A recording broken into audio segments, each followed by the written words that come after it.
Darkcast Network. Indie pods with a dark side.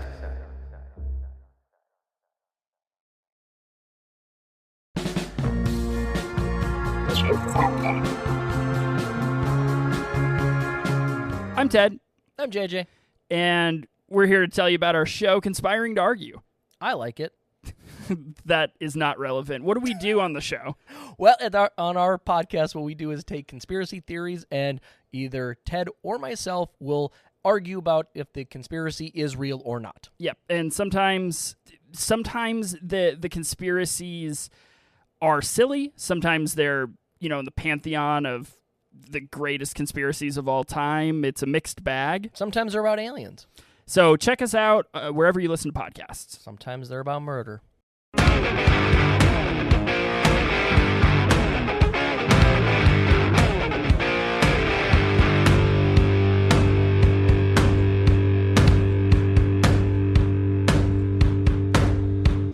Devil is on his way. Devil is on his way. Devil is on his way, motherfucker. The devil gonna make you pay. Fall to your knees. Devil is on his way. Fall to your knees. Devil gonna make you pay. Fall to your knees. Devil is on his way. Hey y'all, welcome back to Mountain Murders. I'm Heather. I'm Dylan. Hey Dylan, how's it going? The real Dylan showed up. He is here, ready to podcast. Oh man, you are jazzed. Faked you out, didn't I? You've been smiling Yep. all day. Yeah.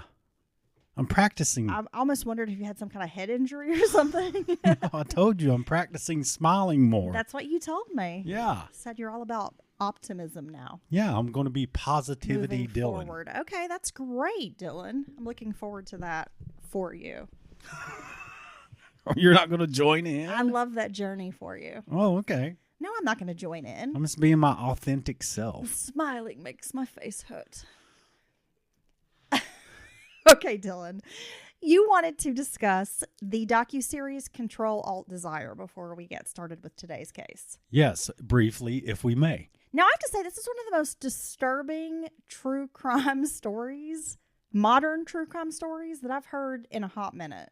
It really is, and I'm surprised I hadn't heard more about it before I stumbled onto this docuseries, which apparently has been out for a couple of years now. Yeah, 2024. It is a 3-part crime docuseries that explores Grant Amato, a man whose obsession with an online fantasy life just spirals out of control and ends in murder. We've got internet addiction, you get parasocial relationships, and also just delusion, right? Yeah. I mean, the guy's delusional. Yeah, I mean, he certainly has created in his mind this online persona that is flashy, has just tons of money, and he's just a completely different person, confident, he's big dicking everybody in the chat rooms. Right, so let's get into, what this is about first, and then we'll get into the big dick and Dylan. What makes this really unsettling for me is the years of direct contact that the director has with Amato. And the story is being told from his point of view and perspective. Like, he is one of the, I guess you could say, narrators for the story, but not a very reliable narrator, I should say. Well, no, I think it was a course of 4 years, if I'm not mistaken. 4 years of contact.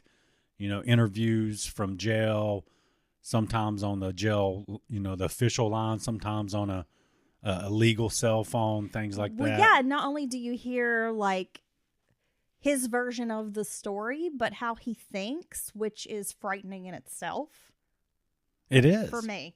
Okay, so the background is this guy lived with his parents and his brother in Florida. He was always maybe in competition with his brother. They were very close. Their father, I think, was a pharmacist, something in the medical field. Mom also had a pretty nice job. They lived in one of those McMansions in Florida, nice ass house. Both grown adult sons live at home with mom and dad. The boys go off to college, I believe at the University of Florida. They are going to be nurses, and they want to focus on anesthesia, become anesthesia nurses, which I'm not really sure what the official title of that would be.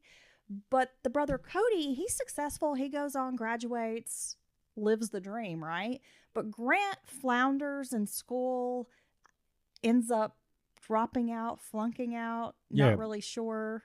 Getting kicked out, basically, Yeah. from, arguing with other students, things like that, which is, I think for you to let it go that far, that it gets you kicked out of the program, kind of shows that emotional immaturity, a lack of control. Definitely. Then he goes on to, take a nursing job and gets into trouble, some misconduct at his nursing position. He ends up fired, and just a lot of negative shit on his resume. Now he can't get a job. There's no way anyone's going to hire him. He stole drugs. He made some bad choices. Yeah, administered drugs without a doctor's order. Just bad stuff. Just right? made some bad choices. So he's completely washed out of the career field that he's tried to pursue his entire life. So he becomes isolated, and throughout this kind of depression and, regrouping, his family thinks he's going to try to get it together and figure something out. But instead, he becomes obsessed with an online cam girl.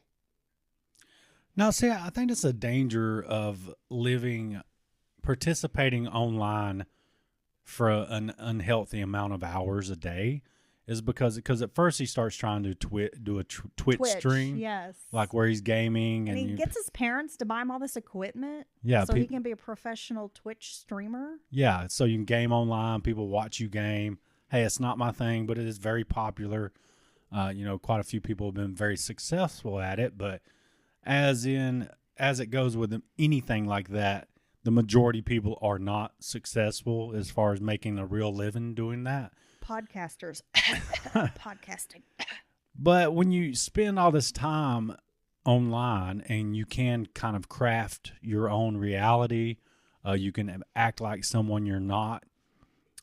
It's very dangerous, and some people have the lines become blurred and they can't break away from that. I right? say the most unhinged, troll, terrible things to people online. Yeah. It's my shtick. But that's not too different from the person you are in real life. Eh. So he starts out Twitch gaming. I'm authentic. What can I say? It's not really working for him, but then he stumbles into the world of cam girls. Yeah, cam models. So he becomes fixated on a Bulgarian, a Bulgarian cam model named Sylvia. She goes by Addie Sweet online. Yeah. If you guys want to go check her out. He ends up spending over $200,000, and much of it is stolen on this cam model. And he steals this money from his family. He's tipping this woman up to $15,000 a day. I guess you buy tokens and you can tip Yeah. the model, and then you can if you tip enough, get a private Or you can. room or buy a private session with this cam model.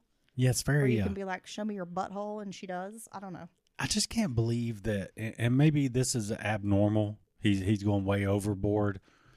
The amounts he is spending, but so he's basically. I don't know, Dylan, because if you look at OnlyFans and how some of these creators are raking in $50 million a year, $1 million the first day they create an account because they are barely legal, which is disgusting. And all these gross old perverts decide to follow some 18-year-old girl that just turned 18.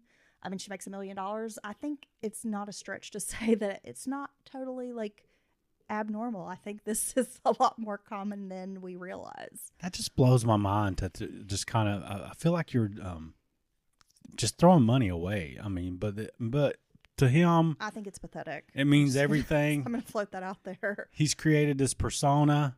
He's got his little screen name. He acts super cool. He's throwing all this money around, And I I guess drive a BMW, but he really drives like a 96 Honda Accord. yeah, he's probably leaving out the part. He's still living in his childhood house, home or yep. childhood bedroom, Yes. which is what it is.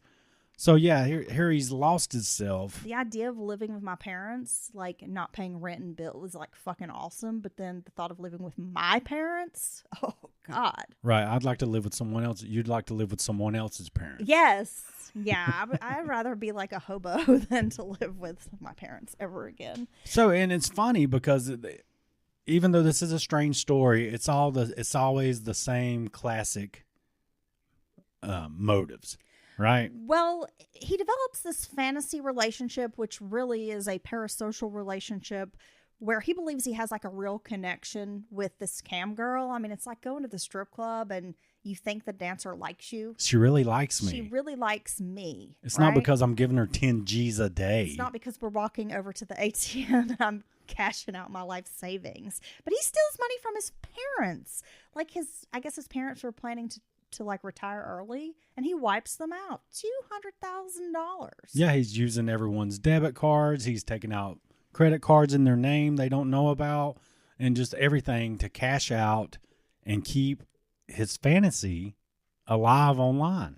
Now, eventually his family, his brother in particular, figures out what's going on. He makes a full confession, and brother turns around and tells mom and dad. And as you can imagine, they are not pleased. They send him to a rehab program and eventually cut him off financially. They tell him he's not allowed to have contact with this cam girl anymore. They're going to control all the electronic devices. His dad sets him down and gives him this list of rules. And he's just like, oh, it's so like he wants to control my life. And it's like, dude, you live in their house and you've stolen all their money. You've stolen all this ton of money from the 3 people in your life that care about you. Because you're kind of insufferable, yeah, and a douchebag, and it's easy to see why nobody else likes you and why you have to get an internet girlfriend and pay her. And then they're still not throwing you out. They're simply saying we're going to do everything we can to protect ourselves from you and your behaviors, and let's try to figure out, get you straightened out, and fix the problems. Right? He doesn't want to do that. Instead, he leaves. They kick him out, and he goes to stay with his aunt because he's still a grown man and can't get a place of his own, right? So he goes to live with a relative. Eventually, he returns home and murders his family. And that's what it's all about. It seems like to me is they gaining access because she's so into you, but if you don't have literally hundreds of dollars a day, you can't access the site that she works on to talk to her at all. She's not going to reciprocate those feelings unless you pay her to reciprocate them. And what really pisses me off, and we'll move on to our case, but what really pisses me off about this series is it's so sympathetic to the murderer. I mean, they're like, oh, his dad was so controlling and this and that. It's like, look, at one point you were making, good money and you could have moved out. Right? You could have gotten your own place. You could have bought a BMW. You could have bought a BMW. You could have done these things and had your own place, your own space. But to let this fucking dweeb talk shit about his parents and stuff that he killed, it is really, it's really disgusting to me. It is, and he lies a lot. He refuses to take any responsibility for what's happened. He kind of rewrites events, if you will, or changes things around. He paints himself as a victim. He really tries to control the narrative. But eventually he does confess to the filmmaker. That he is a murderer. Yeah. Well, yeah. I mean, we know. But even in prison, I mean, he doesn't get it. And what's really crazy, Dylan, is he becomes obsessed with another woman online. And do you remember a while back when Aaron from Ghost Adventures, his wife tried to hire a hitman to kill him, and she was caught? Oh, wow. Well, she was talking to Grant Amato. Really? She had an online she had a relationship with him while he was in prison. Okay. And then was trying to arrange to get a hitman to kill her husband. And now she's in prison. See, it never works. You're not going to find a real hitman on the dark web. Look, he's so obsessed with this cam girl, and it's no slight on her. This is what she does. This is her thing. And I don't think, I mean, maybe sometimes these people get obsessed with them, which is, I guess, it kind of just comes with the territory, if you will. But he's so obsessed with her, literally directly after killing his family, he goes to a Publix, accesses the Wi-Fi, and uses his dead brother, who he just murders, debit card to access this site and talk to this girl. I mean, that's insanity to me. It's called fucked in the head, bro. Yeah. Yeah. I mean, you just killed your family systematically. My non-doctor medical diagnosis is he's fucked in the head, bro. All right. So yeah, it's wild. If you are interested in just seeing something that's like, what the hell did I just watch? Control, Alt, Desire. Yeah, and I'm curious if any of our listeners have seen. I'm sure they have. And if you have some similar takeaways as we do, hit us up at mountainmurderspodcast@gmail.com. Let us know what you think. Yeah, I'm going to find a cam girl who wears a bad, cheap Wonder Woman costume, and I'm going to become obsessed with her. I'm going to be a cam boy. Please, Yeah. yes. Wide angle lens, if you know what I'm saying. Oh, yeah. I can wear some big shorts for you guys. I'm not wearing any shorts. Oh, okay. Our case this week takes place in Augusta, Georgia. Augusta is a historic southern town along the Savannah River on the state's eastern border. It's directly across from North Augusta, South Carolina. All right. Very close to that Georgia-South Carolina border. If you've heard of the Masters tournament, then you know that every April, Augusta becomes the center of the golf world when the Masters is played at the Augusta National Golf Club. And Dylan, I know that you are just such an avid golf fan. You know all about it. Oh, yeah. I know you don't watch golf, but it's funny because every time we have a favorite like Mexican restaurant, and every time we go there, one of the TVs is showing this golf program, but they're not actually playing golf. They're playing some kind of It's a golf simulator. It's like virtual golf. Yeah. But it's like it's like the pros of virtual golf simulator. Like esports. Yeah, and it's like these people are piled in this arena watching these guys hit this golf ball at this screen and then like be very worried about where the ball ends up. Yeah. Because we always sit there. We end up at the same table, it seems like. Right. So that they always place us here. They want us to watch this golf simulator tournament or whatever, like every time. Gosh. So I just can't enjoy my enchiladas with, like a baseball game. It's always the golf. I just can't imagine there's that much golf simulating that happens out there in the world. Oh, there is. All right, so here we are, home of the Masters. It's one of the 4 major championships in professional golf and brings the city worldwide recognition. Augusta is also the hometown of James Brown, the godfather of soul. What's the big payback? Too hot for the hot tub. That was actually Eddie Murphy playing James Brown. Anyway, founded in 1736, Augusta is one of Georgia's oldest cities. There is a strong military presence in Augusta due to the Fort Eisenhower, formerly Fort Gordon, Army installation. Back in another military town, Dylan. On March 18th of 1990, Danette and Jeanette Millbrook were 15-year-old twin sisters. They were only 2 weeks away from turning 16, which is an exciting time for most young people. Danette and Jeanette. Yes. Okay. Danette and Jeanette. The day began like any other Sunday. The family attended church together, then headed home. Mary Louise Sturgis, their mother, is also known as Miss Louise. She had sent the twins to pick up a lunch order at Church's Chicken. And I don't know about you, Dylan, but after church, you can't go wrong with some delicious fried chicken. Oh, no, it's a go-to Sunday meal.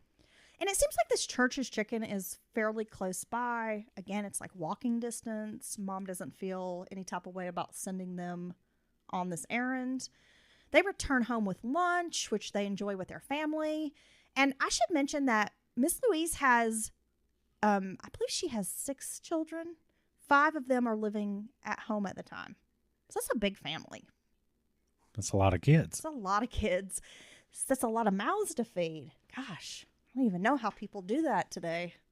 Oh, Have large families. I don't know how either I because can barely afford to feed the 2 of us. Yeah. And our dog. Yeah, it's getting hard. It's hard out here. It's hard out here. It's hard out here for people who like food. Sometime that afternoon, a conversation took place between the girls and Miss Louise. The family had recently moved into this new apartment that offered more room for the large family. Danette and Jeanette were to finish high school at the school that was located in their old neighborhood. And that meant the girls would need bus fare to get to school, like to take the public bus to school. Okay, so at some point they moved Yes. out of their neighborhood, but they wanted to finish going to school where they've been going to school all their young life. Well, they need to finish the school year, right? This is March. They recently moved. So, they don't want to move like so close to the end of the year. I understand that. They want to finish this year at their old high school. Well, no, I mean, if you're going to change school, that's the best way. If you're able to, that's the best way to do it. You start the new year at a new school, get with the program, right? Right. So bus fare to get to school. Miss Louise was doing her best, like a lot of parents out there, but money was tight. I mean, hey, we've all been there, whether we want to admit it or not. Fortunately, the girls had a godfather. His name was Ted, and he lived in their old neighborhood. Ted, being the good man that he was, told the girls he would give them bus fare. All they had to do was come by and pick it up. There was about a 4-mile distance between the new apartment and the old neighborhood where they lived. The girls left around 2:30 or 3 o'clock to make this walk over to Ted's house. Now, Dylan, do you think 4 miles is maybe too far to walk, or do you think that's not really a big deal? No, I don't think that's a big deal. And here you have 2 15-year-olds, almost 16. So I think they're more than capable of making a walk like that, right? Yeah. I'm sure they grew up in these. They're very familiar with this area. Right. So they grew up in these neighborhoods, and they've probably done a ton of walking around. Kind of got some street smarts about them. Know how to be careful, not get run over. So yeah, I don't think that's a big deal. Do you? No, not really. But it's also, if people do kind of have reservations, like, oh, that seems like that's a long walk. I mean, it is the early 90s, and parents were much more, lenient, and, we had much more freedom, it seemed, back then to roam. Right. So if you walked 4 miles away, it wasn't really a big deal to your parents, maybe like it would be today. So they had a little sister. Her name was Shantae, and she had wanted to tag along, but the twins told her no. They're 15. She's 12. I never had a sister growing up, but just based on my observations, a lot of times older siblings don't really want to hang out with their little brothers or little sisters. No. They're kind of a drag, right? Because you're going to affect my cool factor. My cool factor. And I'm imagining that these girls, I mean, they have a big family, so maybe they don't get a lot of alone time and alone time together to hang out. Right. Because there are all these other siblings and family members. Well, the twins arrive at Ted's home, and he gave the girls $20 for bus fare, plus a little extra spending money in case they wanted to buy any drinks or snacks on the way home. Again, Ted sounds like a gem. Everybody needs a Ted in their corner, right? A few hours pass, and again, this isn't a short walk, but Miss Louise starts to worry because enough time has passed that her daughter should have been back by now. That's what she's thinking. Miss Louise phones Ted. He assures her the girls made it to his house without any issue. He gave them some money, and they were heading home. Ted does mention that it has been a while since the girls left. Miss Louise, she's feeling a little panicked, but she's like, okay, we have a lot of old friends and neighbors and relatives in this old neighborhood. So she's thinking, okay, maybe they stopped to visit someone. So she calls her oldest daughter, Asiander, which is a cool name, who lives near Ted. Now, Asiander confirmed that her sisters had stopped by after visiting Ted and that they had stayed for a short visit. She told her mother that the girls had made a strange request, though. They had asked if she would walk them home. Now, Asiander had just delivered a baby a few weeks earlier and was in no condition to take this long walk with her sisters. She tells her mother that the girls set out on foot in the direction of a nearby convenience store called the Pumpkin Shop. Hell yeah, dude.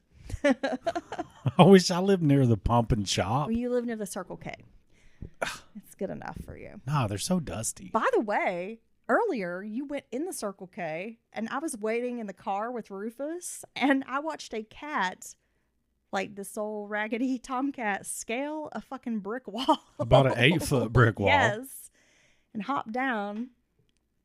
You said it was like a scary Just like hood cat. Creeping around. Yeah. Yeah. He had no time for nonsense. He did not. He had he was on the move. He knew where he was going. He did not have time to dilly-dally. Okay, so they may have gone to the Pumpkin Shop, and if you remember, Ted had given them a little bit of like walking around money, so maybe they wanted to pop in, get a bag of bugles. They could put them on their fingers, do the little witch fingers. Well, I mean, you've went on this. It's a pretty long walk, right? 4 miles. So having a couple extra bucks to hit the store, get you a snack or a drink that's the first thing you're going to do. Miss Louise is trying to rationalize her daughter's tardiness, but again, she just can't shake this feeling of dread. And I think, parents, especially moms, just have that intuition when they just know something's amiss. Well, yeah, you hear those stories, parents, especially mothers, waking up just knowing that something is wrong or has happened to one of their children. And I think that's because the children are from that mother's frequency. And I think you always share that frequency of energy throughout your life. And there's a real connection there. Miss Louise asks a friend to watch the younger children. She and 12-year-old Shantae set out to the Pump and Go. Perhaps on the way, she'll spot the girls coming home, and if not, maybe she'll catch them at the store. I mean, it is 1990, so I'm thinking, well, maybe the twins like to use a payphone for private conversations with friends, or maybe they're like arcade games at the store. I mean, I don't know. I'm just kind of guessing. Because back then, like, going to the store, if there's arcade games, was like a thing. Well, yeah. Right? Oh, Especially yeah. if you live in an area where you don't have access to an arcade. Like if you get to go into the Pump and Shop and play a little Pac-Man. Yeah, it's awesome. It's awesome. Exactly. Back in the day, like I said, gas stations usually had a game or two for kids to play in the store. So, I'm like Miss Louise. I'm trying to rationalize, like, what are these girls doing? Now, it's getting darker by this time. And Miss Louise and Shantae look all over the area for the twins. And by the time they reach the Pump and Shop, they're a little disheartened. They have not spotted Danette and Jeanette. The woman who works at the store, Gloria, knows the family very well. But the clerk says the girls did come into the store. This was around 4:30. And at the time, she didn't notice anything out of the ordinary. The girls carried on as usual. They purchased some candy, some chips, drinks. She didn't catch which direction the girls went once they were outside because, after all, she's working. She has other customers to deal with. Right. And this was a time when there weren't really security cameras everywhere. So if you didn't physically lay eyes on the girls, then you would not have any idea where they went, right? Which direction. No, and there's not cameras everywhere along the route like you get nowadays with all the Ring cameras, and every business has, pretty high quality CCTV and things like that. But what this must be, but it's almost like they're tracking them, and they sometimes in a case like this, they just they don't show up where they're supposed to be, and it's like boom, nobody knows anything. But what's kind of odd about this one is everywhere she's called to check on them, and they're like, oh yeah, sure, they were here, but now they're gone, and it's, she's kind of getting this tracking their journey. And that must make you keep feeling like at any minute you're going to find them. Right. You know what I mean? Yeah. It's almost like you're hot on their trail. And then when you don't see them, right, it sets you off into like a downward spiral of panic, right?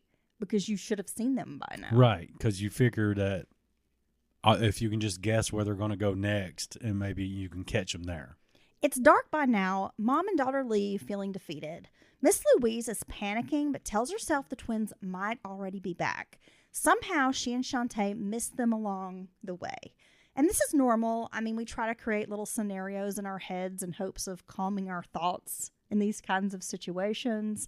Louise realizes that her girls are still out when they get to the apartment. They've not returned. So she was hoping that she'd come home, there they are, and they'd all have a big laugh about it. Yeah. And they could, okay. Absolutely. Now, Miss Louise has gone into full-blown meltdown mode. This is highly out of character for her girls, and she knows something must be wrong. It doesn't seem like the girls have a history of staying out late or going places without alerting their mom. They were kind of homebodies. Seems like they had a really close relationship with their family. So she's just beside herself. Like, where are my kids? So they're not little badass kids who don't want to listen or any of that. Not at all. These are not girls who sneak out or stay out late or, do things without permission. Not at all. They sound like really good kids. Now, Miss Louise immediately calls the Richmond County Sheriff's Office to report that her daughters are missing. After hearing the mother's concerns, the Sheriff's Office advises her to wait 24 hours before calling them back. Now, Miss Louise has a sleepless night. She stays up, paces around the apartment, she prays, and hopes that at any moment her daughters will walk in. When the 24-hour wait is up, Miss Louise immediately calls the sheriff's office again. She's ready to file a missing persons report. An officer arrives to take the report, but it seems this officer was wildly incompetent. So when he takes the report, it is sloppy and filled with mistakes. For example, he listed the girls' names as Millbrooks with an S added, and it's just Millbrook. Okay. Their godfather's address is wrong, and he jots down the wrong birthday for the girls. What is this guy doing? I don't know. It's like he has no listening skills and or his ears don't compute with the brain. Yeah, there's a disconnect Like somewhere. you're telling me their birthday's April, but I'm going to put down October. I don't know. I don't know what's wrong with this guy. A week passes before an investigator even shows up at the family's apartment. A whole week. A whole week. But the family had wasted no time launching their own investigation and asking questions. They'd actually learned more details about the girls' activities that afternoon than police had. So they're informing police, like, here's what we know. While this detective is just kind of like, derp. A week later. Yeah. Now this detective, Jim Shipp, learns more about the case from Miss Louise. That Sunday, the girls had not only visited Ted's home with their, they had not only visited Ted's home and then went to their sister's house, but they stopped by a cousin's house as well. Now, this cousin, her name was Juanita, and she lived on 10 Cup Road, which was really close by where Ted lived. The twins asked Juanita if she would walk them home, the same question they had asked their older sister. Juanita's mother wouldn't let her go because she was like, well, it's going to be late. By the time you get back, it'll be dark. I don't want you walking home alone in the dark. So Juanita also thought this was an unusual request, but maybe it wasn't such an unusual request because earlier Sunday, when the twins had gone to pick up lunch at Church's Chicken, Jeanette came in the house and she was kind of concerned. She told her mother she thought a white van had been following them. Oh my gosh. Miss Louise checked outside but didn't see a white van, and it does seem that both girls were a little rattled by this. So at the very least, they certainly thought someone was following them, even if it wasn't. Right. Right. So they felt they were fearful. Yeah, and it sounds like they lived in a housing project, and there was a gate at the front of the at the front of this apartment housing project, and so you kind of had to loop around the buildings and come back out. Like it made a bit of a circle, it seems, around the building, but the van had stopped right outside the gate. Oh, okay. Which is also sus, right? You're gonna follow these little girls and then just stop right outside the gate. Well, yeah. I mean, it's not weird. That is weird. Detective Shipp believes the girls' disappearance is less sinister. Now, he tells the family that the girls probably ran away. The twins have no history of running away.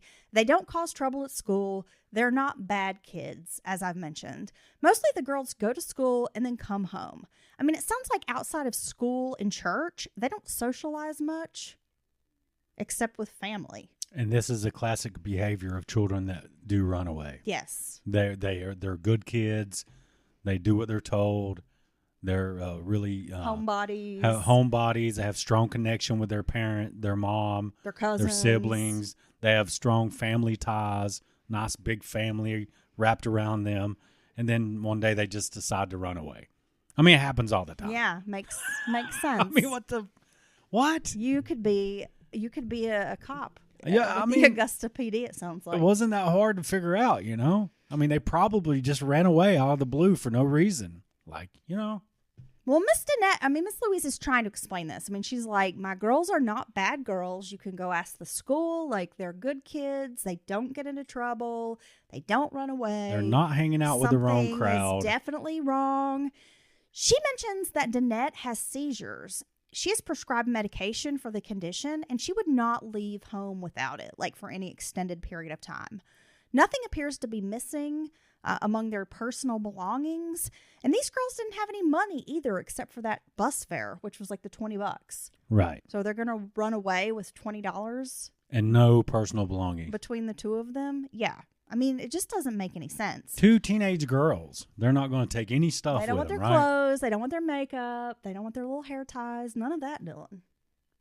Makes total I'm sense. not going to take my seizure medication. I mean, come on. This investigator is just... An investigator's ship is no stranger to missing persons cases. He sees teenagers run away all the time, but they return within a few days. And I understand to an extent that law enforcement often doesn't have like the resources to spare when it comes to missing persons cases. But given the circumstances, these twins are not likely runaways. Well, and that's obviously the reason that the runaway trope, we've heard it for decades, literally in these stories, is because they do get a lot of false alarms. They get a lot of false alarms. They get runaways who go hide out at a friend or a cousin's or a boyfriend or They sneak girlfriend. out to go party. Yeah. They're gone for a day or Their two, parents and don't- then they come back. Yeah, and that does happen all the time, and that's one of the reasons that investigators act like this whenever you mention a young person. But Well, it's true, but in this situation... you're supposed to be able to use your skills. Right. I mean, are you paid to do a job? Do the damn job, right? I mean, how do you get a job of being a detective if you literally can't detect anything? Because you should be able to very easily say, discern yeah, between a runaway and then twins who've gone missing in this short, time frame, right. and they've been to family's house and They were always coming home. yeah. They're- So like, where did they go in this 4 miles? And also this girl has seizures and doesn't have her medicine. They've taken no personal belongings. They really don't. I mean, they had no reason to run away. I think this is just laziness. Well, that's what happens. That's what I think is, even though they do get all these false alarms, it is really just not wanting to look into it. And you to be able to just broad strokes. I well, mean, they you probably wait ran a away. week. These are children. They're 15 years old. They are minors. They are children. Right. And you can't take the time to go to the fucking house and sit with their family and talk to their mom? Inside In of a 24 week? hours, Yes, you can't be you there. have to wait a week to do it. What else are you doing? Going around telling other parents that their kids probably ran away? I mean, what are you even busy doing? Your kid ran away. Your dog ran away. Your cat ran away. Everybody's kid ran away. Your granny ran away too. Reach under your seat. Everybody's got a kid that ran away. Runaway train never coming back.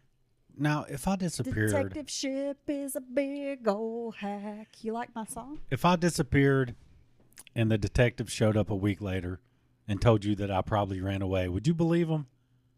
No. Well, one, I got Life 360, so I know where your ass is at all times. Okay. Okay? Got to track you like a little child. Well, you don't need to track me. It's not like I wouldn't be doing the exact same thing that I told you I was doing. Got to put a little harness on you out in public and detain you. The only reason I leave is to go to work, and that's because I have to. No, I don't. I don't know, Dylan. I'm not sure that they would wait a week to come see me, because I would already be like on the case. But Well, yeah, you wouldn't even need them, right? You would be advising. I would just check all the local gas stations, convenience stores, Okay. where they sell Monsters and cigarettes and beer. Vapes. Maybe some fast food places. Why don't you have the beers hardly? But you could follow the trail of snacks and cigarette butts. snacks and empty Monster cans. Yeah. Yep. He's been living at the old amusement park. Okay. Now, this case doesn't receive much media attention, Dylan, and there could be several reasons for this. One, it could be because these girls are black. No. The Millbrook twins are African American, and we know that back in 1990, things were a little different, especially in a place like Augusta, Georgia. Yes, things were different, obviously. And I would also always point out the affluence factor. Well, that was my second point, classism, because the girls are poor. Yeah. They live in a housing project. They live with a single mom. They don't have a lot of money. Absolutely. And the third reason could be because the Masters tournament was held a few weeks after the twins went missing. And we know missing kids aren't good for business unless you are the federal government. So possibly they would not want to publicize the area there, would not want to publicize the fact that they just had 2 teenage girls go missing. Right, and Augusta has a significant class divide.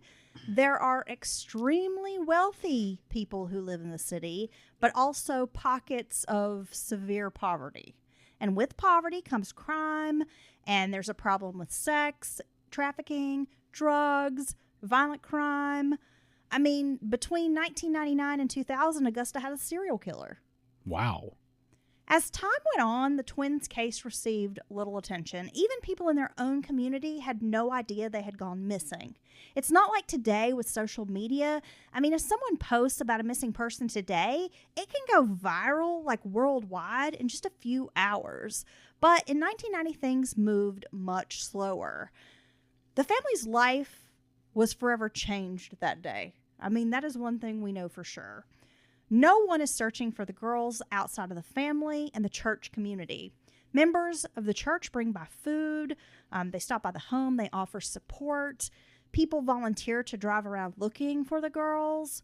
When Detective Shipp finally gets back in touch with Miss Louise, he tells her the girls were seen on March 18th. Now, according to Shipp, the principal at the high school claimed to see the girls nearby the school, I'm guessing, in the area of the school. They turned away as if trying to avoid him. Oh, yeah. Typical runaway behavior. Shipp also spoke to several students who shared rumors with him. One of those included that one of the twins could be pregnant or was pregnant. Okay. I know. I didn't know how else to word that. It sounded kind of weird to me. Overall, Detective Shipp has botched the investigation from the beginning. I think we can agree on that. He doesn't speak to the people who last saw the girls, like their cousin or their sister. He doesn't even take the time to interview the girls' father, John Millbrook, who lives in the old neighborhood near Godfather Ted. So he doesn't even... And their sister and their cousin. He doesn't create a timeline.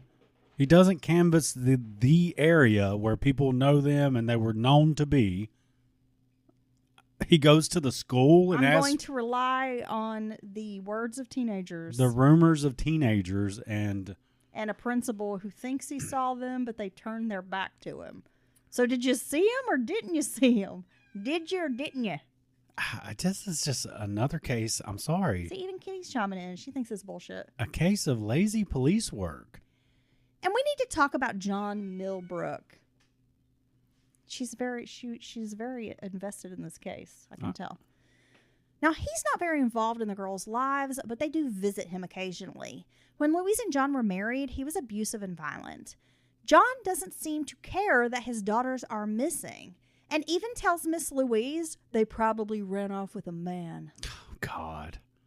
What a not good dad. Well, can you imagine speaking that way about your 15-year-old girls? No. They ran off with a man? Okay. A year later, there's still no progress, no updates in the case. In April of 1991, Detective Shipp arrives to discuss the case with Miss Louise. Now, she starts to get her hopes up, thinking investigators have found her daughters or have some new leads. But instead, she is devastated when the lawman tells her the case is being closed. So you just close it? He explains that the twins' birthday has passed and now they're 17. By law, they have a right to disappear. I mean, even if they're legally adults, they're still missing. Yeah, I mean, you don't look for missing adults? I mean, you just stop looking for someone? If a 4-year-old kid goes missing in 14 years, are you going to stop looking for that kid because now it's 18? It's got every right to continue to be missing. The math isn't mathing for me. Again, I just think this guy, Detective Shipp, is a big old turd. So you're revisiting the mother basically a year after you've done shit, after you've not done anything at all to truly investigate this. You've of course squandered the very important hours early on, days, and to tell her you're going to close the case because now they have a right to be missing. I mean, that's about the dumbest freaking thing I've ever heard in my life. It's pretty dumb. It's like if Incompetent was a detective. Well, it's almost like Detective Shipp could be a congressman or something. He has a career in politics. Now, over time, the family is going to hear different reasons for why this case was closed. They're told that the twins have been located. However, when Miss Louise and other relatives press for more information, they are stonewalled by law enforcement. No one will give them a straight answer. Law enforcement also contacted the Center for Missing and Exploited Children to say that the twins had been found. The agency plans to remove their missing persons cases from the database. But Miss Louise states this isn't true. The girls are still missing and there is no proof they've been found. So she's trying to explain to the Center for Missing and Exploited Children that her girls are still missing. That's not true. And the cops are in the ear whispering, no, they've been found. That's crazy. We know where they are. I don't think I've ever heard of anything quite like that. No. I mean, it's just amazing. At every turn, the family is stonewalled. I mean, they're just kept from getting information, Dylan. They're given the runaround. No one is helping. Law enforcement shows no interest in the case or answering any questions. I mean, no matter what the family tries, they get nowhere. Except the system basically wanting you to hush and they want to forget about this. Yeah, they're basically just like, shoo, get on down the road. An officer at the sheriff's department even tells their sister Shantae that the twins have been removed from their mother's custody and were placed into foster care. Now, this is untrue. There is no record of the girls being placed into foster care. I mean, none of this story makes sense. Well, it seems illegal for them to be saying all these different things about these girls in an official capacity. You would think that there should be some oversight, that someone, I don't know, maybe the state's attorney general, somebody should be stepping in and trying to figure out why the family is being told flat out lies. Or conflicting stories. They're put into foster care, but yet social services has absolutely no record of anything like this. Well, to say they've been found and go so far as to contact the Center for Exploited and Missing Teens and have them want to have them removed from the list, that really doesn't add up for me. No, it sounds super sketchy. Like, did a police officer make the girls go missing? I mean, when you get into this kind of shit, it just makes me think, like, did the cops in the area, is law enforcement involved? Is it some shady cover-up of some kind? Well, yeah, I mean, at a certain point, That's what my brain starts thinking. it's beyond incompetent, right? Yeah, well, it is. In 2013, a new sheriff named Richard Roundtree was elected in Augusta, and no, he's not John Shaft. Oh my gosh. They just share the same name, Richard Roundtree.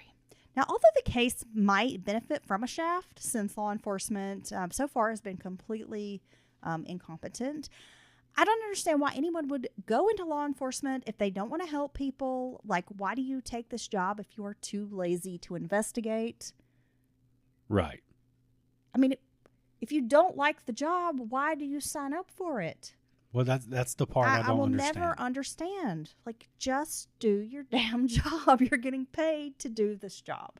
Well, and that's true for anyone. If you absolutely hate your job, and I've worked jobs I didn't love, right? But if it's to the point where you hate it every single day, get another job. I mean, you can find some other type of work that might fit you better. You can. I mean, you can't just keep living in this Groundhog Day of hate. I mean, it's ridiculous. Yeah, you can. Well, you can, but it's not good for you. Usually leads to charges. Now, the new sheriff seems to have compassion for the family. The department is going to reopen the case. But you know what, Dylan? It turns out the case should have never been closed. No way. It looks like old Ship. Well, he did a shit job of investigating. We're going to call him Detective Shit. He's just a shit. I know I can't even call him by his name. I'm just like, shithead. He never located the twins. More than 20 years has passed by the time Roundtree gets involved. There's not a lot of information in the file, including who pushed to have the twins removed from this missing persons database. Right. As a matter of fact, the sheriff's department can't even find a file on the girls at all. Well, that doesn't surprise me. You have someone like this Detective Shit who seems incompetent from the beginning. So you can't imagine that their paperwork's in good order or, any of that. Well, what would the motive be to have these girls removed from this database, to make up these differing stories about what's happened to them, and either delete the file, throw the file away, or just not have one at all? I mean, it baffles the mind. No, I don't know why you would make things up, because that seems like not a good idea. It's unethical. It's unethical. It'd be better to just say, hey, we don't know what happened, right? We have no idea what happened to your daughters. So that right there is, like you said, makes you wonder, did someone inside the system know something or maybe do something to these girls? Because that almost seems like a full-on cover-up when you start lying to that degree. That's where my brain goes first thing. Now, there's no proof of that. No, not at all. But with this kind of behavior, I mean, what do you think people are going to suspect? I mean, right. I don't know. This is the first time the case is being investigated by Sheriff Roundtree, because otherwise nothing's been done. Relatives are asked to provide DNA samples. They create an age-progressed photo or photos of the girls. This is the first time that's ever happened. The twins are added back to the missing persons database. Strangely, John Millbrook refuses to give a DNA sample. Okay. He also warns his oldest daughter not to cooperate and advises her to say he's dead if investigators want to speak with him. Okay. Yeah. John was involved in a lot of criminal activity. Now, in fact, he was charged in connection with the murder of a guy named Jermaine Burris in late 1996. 3 other individuals were also charged. Millbrook helped dispose of Burris's body, but did not participate in the homicide. So it was like accessory after the fact. So he does serve a few years in prison for this crime. Okay. Sounds like a really good guy. Yeah, but he's also, he's had drug addiction. It sounds like he's been arrested for drugs. There's a lot of criminal history there. Well, it sounds like he's a really good friend. If you end up with a body, he'll help you Just not a great dad. He'll help you get rid of it. I'll help you remove the body, but them girls just run off with some man. Now, if I really did believe my 15-year-old daughters, almost 16, had ran off with some man, that would make me worried. That would make me more. I would have reservations about this running off with a man thing. Right. Who's the man? What are we doing? You know, are they okay? Are they being exploited or harmed? Or is this person? Yeah, I mean, I'd have a lot of questions.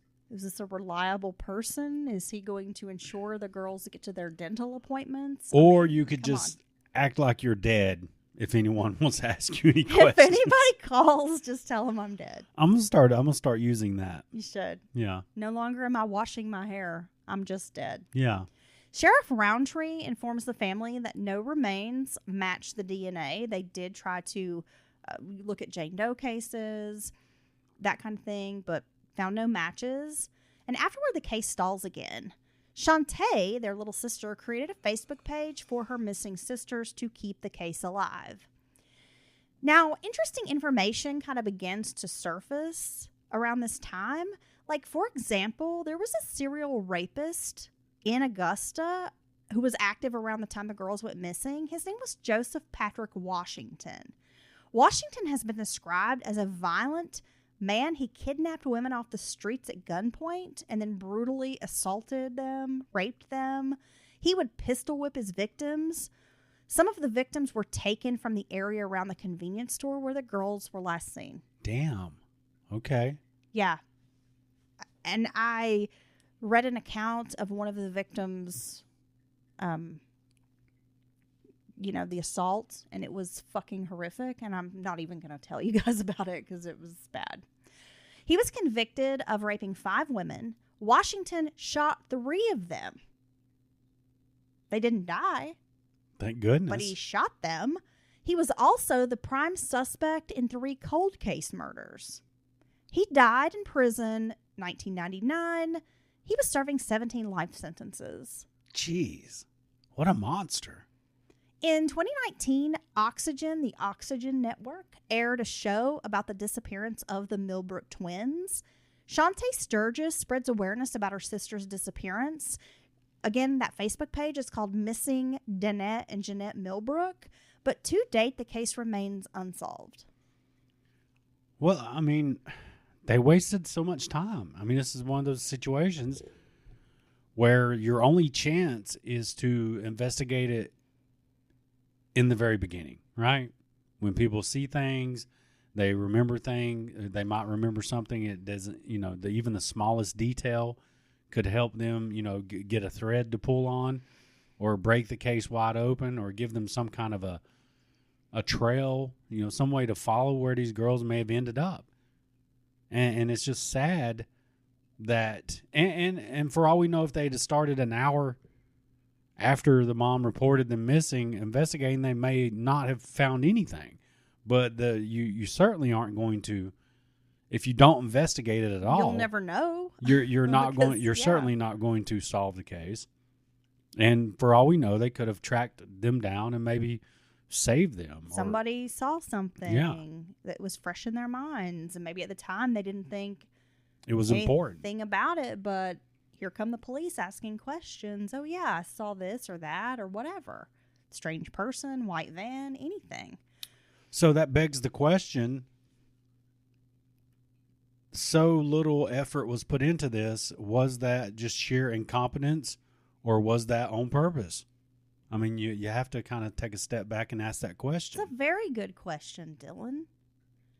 Now, the Fall Line podcast did a multi-part series, like a deep dive into the Millbrook twins missing persons case. I haven't listened to the pod, but I have heard, like the Oxygen show and some other like newspapers and whatnot reference the podcast. And it does seem like the hosts of that show did a really deep dive and did discover some maybe new information. Oh, okay. Like, for example, there was a fella who was an associate of John Millbrook and was involved in that murder in the late 90s. At some point, like, he contacts the podcasts, the hosts, with a story of how the girls were, there was like a gang turf war and they were shot. But then there's some other story about the girls had come to like a party or something and things got out of hand. One of the girls maybe was being assaulted. The other sister tried to intervene and then they both ended up dead. Okay. But, you know, when they went to ask John Millbrook questions, like at this point, their father is in, you know, like a assisted living kind of place and has dementia and can't really answer questions or elaborate on anything. But he did say something very strange, like the girls are buried deep, you'll never find them, something to that effect. Oh, God. It's just very, very unsettling statement. He forgot that he was dead. That he's dead? Yeah. Okay, that doesn't make any sense. Well, he told him if they come asking any questions about me, tell them I'm dead. Oh, womp womp. Not You're so funny. So It's just amazing to me that it's been 30 plus years. You've had all this time to investigate, to try to find answers, and this poor family is still left with nothing. okay. Just a complete failure on the part of law enforcement, in my opinion. Let's say they were caught up in gang violence and victims of that. Those types of people very seldom clean up the scene, right? They just scurry away like the roaches that they are and leave people laying in the streets or wherever dead. So that seems unlikely, right? Now, as far as them getting into some trouble at some party, I don't think those girls would have went to the party. That's the part that I find. Well, police apparently kind of looked into the story and looked into this guy, and they just didn't find any of what he said credible. And he was mentioning like some guy, like Oodle Boy or something. I mean, just like people who, like one guy supposedly was in a wheelchair, but actually hadn't been shot and put into a wheelchair until like 3 or 4 years after the girls had gone missing. Okay. So it's like he didn't have his names and dates and people and all that. So police didn't find him to be a very credible person and just sort of dismissed. I mean, I guess they looked into it. Right. But a lot of the people who were witnesses or were part of this have died at this point. Well, that's what happens. Or are in prison, you know. So such a sad story. it really is a sad story. As always with these cases, for their loved ones, just never have any answers, no justice brought, because I'm sure something bad, something dark happened to them, no doubt about that. And and their killer or killers or whoever never be held to account, and it's really messed up.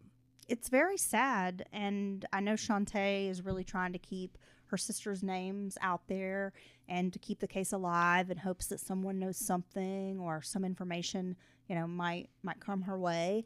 So I really hope that this family gets closure, because 30 plus years is a really long time to hold on to hope. Well, yeah, and you got these two lovely, bubbly young girls, Just cute as buttons. and they're, I'm sure, excited about Their upcoming birthday, high school, finishing the and- school year. They're Yeah. just a couple months away from finishing. We'll be going to a new high school, so there's that prospect of new friends. yeah, and all that to be just snatched away for whatever reason. It's really terrible. It is. So again, if you want to know more about the story or what the podcast of The Fall Line uncovered, I would recommend. I haven't listened to it, like I said, but I would recommend maybe listening to that, because it does sound like they have a lot more information that has been discovered through that show. Yeah, The Fall Line. I will check it out. And then, of course, there's the Oxygen series on the Millbrook twins. I did watch some of that as well. But most of my information came from like news articles, interviews. Well, thank you, Heather. Thank you for telling that story. And,